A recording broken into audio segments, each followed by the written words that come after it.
Surpresa ba kita? Oo, akala ko mag-iisa na ako dito eh. Siyempre, di ko hayaang mangyari yun. Mabuti ka pa, nakaluwas ka.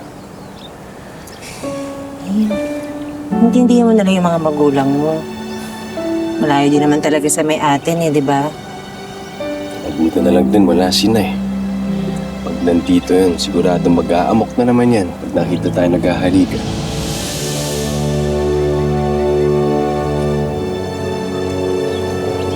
Bilis kita.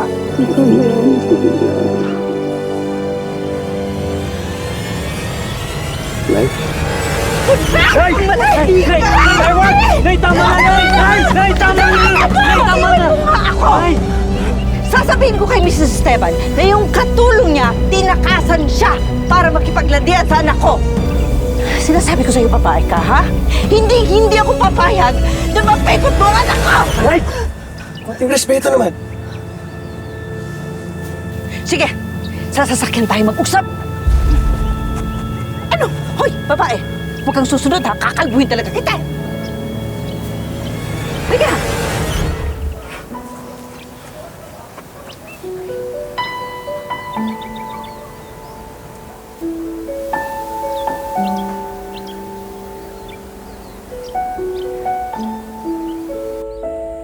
Hanggang ngayon pala, kayo pa rin ang talahirang yon. Mahal. Tama na yan. Ikaw din, Pablo. Kasalanan mo ito. Masyado kang maluwag dyan sa mga anak mo.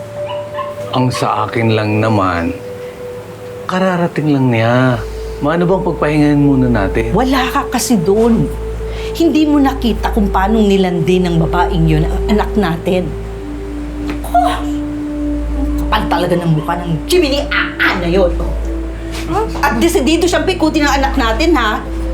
Ha? Hindi siya bagay sa anak kong magiging sundalo over my dead body.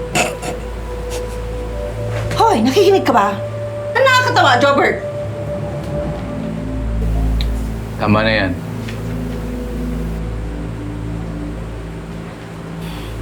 Pablo, hindi mo kasi naririnig ang mga sinasabi ng tao sa simbahan natin.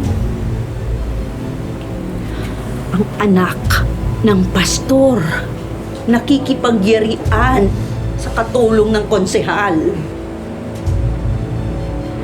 Mawawala ang respeto ng mga tao sa kongregasyon sa atin kung hahayaan lang natin ito. Ha?